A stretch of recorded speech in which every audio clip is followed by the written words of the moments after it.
Hello my loves, welcome back to another video, and today we're going to talk about what you can use for yoga blocks when you're at home practicing yoga. But first, if you're new here, hi, my name is Di. I'm a yoga teacher and movement educator with over 20 years experience in the health and wellness industry. And my mission is to give you all the information that you need to live a fitter, a healthier, a stress-free and a happier life. No, seriously. If you're ready to live your life to its fullest potential, then subscribe.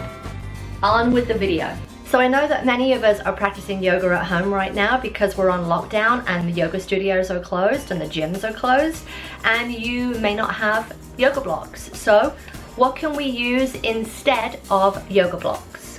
So first of all, we need to think about any other fitness equipment that we have that could double for yoga blocks. That could be that you turn a dumbbell on its side and use the top surface here to rest your hand on. Maybe you have medicine balls or slam balls, something heavy that you can just roll along the floor. I've definitely used the slam balls as yoga props before. Link. You could even use kettlebells. They have the hand support too, so they're pretty cool to use for yoga blocks. But really we need to think about what we're using the yoga blocks for.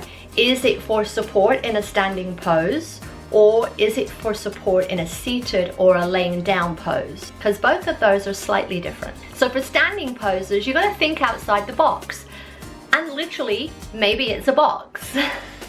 And those Amazon boxes, the small ones, are really good for this. They're about 12 inches by about 8 inches. Fill them with some books, wrap some tape around, and you are good. Maybe you just use a small stool or a chair. Maybe it's an upturned plant pot, an upturned trash can, or in my case I used an upturned container of the pool sanitizer. Maybe it's just a stack of books. For balance poses, perhaps you're doing half moon, use a wall for support. Sometimes when we use walls or different props, it can help us sense a different feeling somatically in our bodies. So it could even be a little bit of a challenge for you, just to bring some awareness into different aspects of the pose. In seated poses, the blocks can often offer support. So how can you provide that support in different ways?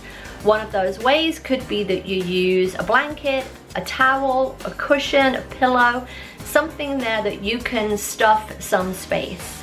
I like to have my knees a little soft in seated forward fold, and just pushing a rolled up pillow underneath really helps support my legs. Same thing can happen for your bum. If you need to lift your pelvis up, lift up and sit on a couple of pillows. You could also make your own yoga blocks. If you or a family member or friend is handy dandy with tools and wood, then you go for it. Make yourself some yoga blocks. The wood ones are traditional, so think of it as a blast from the past. Next time you're headed out into the recycling, think about what you could use there for your yoga blocks. I've used an empty laundry detergent bottle before, cardboard boxes, as I mentioned earlier, and even the white polystyrene foam that you get inside of packing boxes.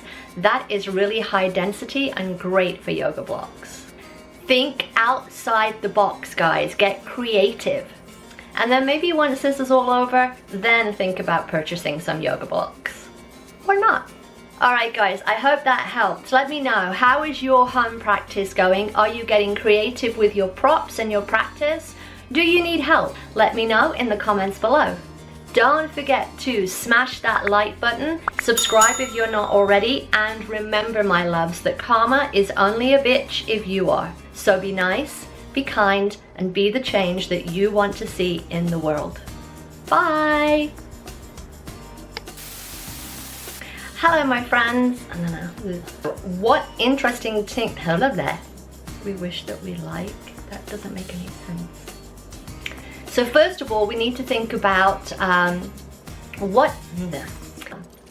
so those boxes. In seated poses, the blocks can